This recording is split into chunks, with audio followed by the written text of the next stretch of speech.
Hi everyone, this is Christina. In the last video I talked about generating numbers or text in Blender with nice beveled edges and clean surfaces to use them in DAZ Studio without needing a sub-D.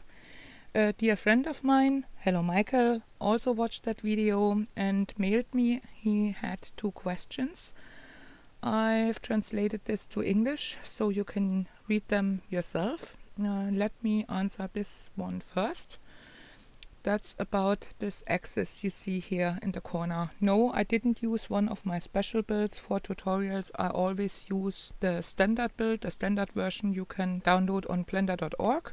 So this was the regular 2.8 beta, and that old axis, which we knew for years from Blender 2.7, is still built in.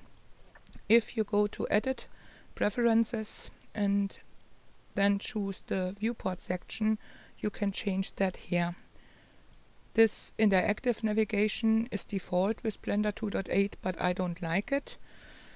For beginners, yes, it offers good options like toggling between the camera view and the normal view.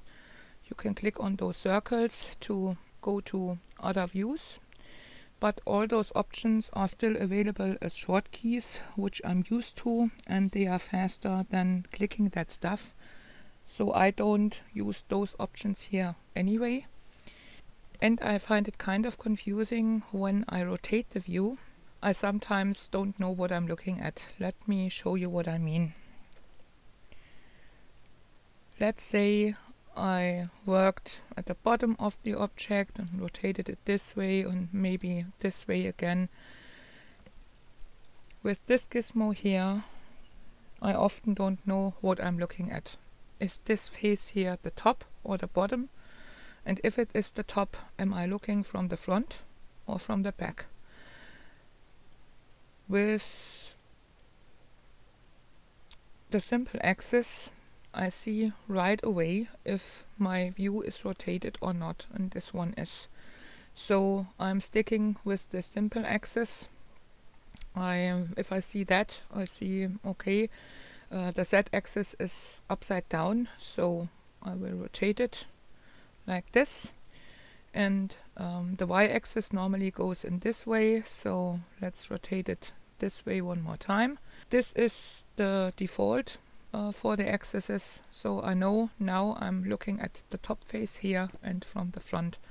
If I call a new document, a new file, you can see that here. No special Blender build, change this into preferences and you're good to go. And then we have this one here. I didn't even think about to explain in the video why I don't generate the UVs for text automatically. At the end of that video I mentioned that there are no UVs. Let's look at that. I've activated the surface, and if I go to UV view, it's empty, no UVs. If I call a primitive here, like the sphere, activate it and activate the surface, I can see those UVs which are generated automatically by DAZ Studio. And yes, Blender has that option too, at least for mesh objects. Add mesh torus. If I open this panel here, you can see generate UVs. In Blender 2.8 it is automatically checked. In Blender 2.7.9 you have to check that manually, but the option is there. So this torus comes with UVs, but let's have a look at the text.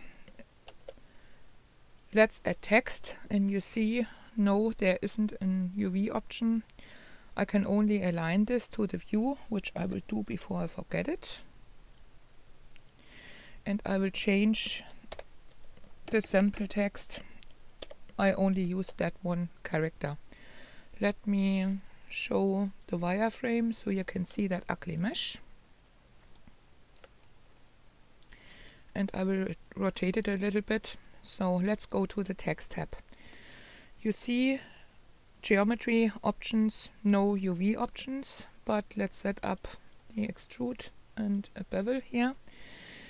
The UV options are hidden here under texture space. If you check this here, use UV for mapping, then this object has automatically generated UVs. but why don't I use them? Yeah, because in most cases they are useless. I will show you how that looks. I will export this as OBJ so I can open it up in the studio. Let's name this E. Oh, I need my preset. Chip.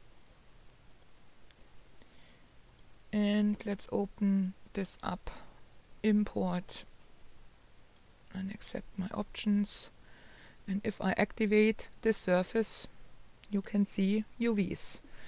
And at the first glance it looks like they are nice and clean. I see rectangles. And yes, those rectangles are okay, but what we don't see at all here is that there are a lot of faces down here on the bottom line, squished together, totally flat.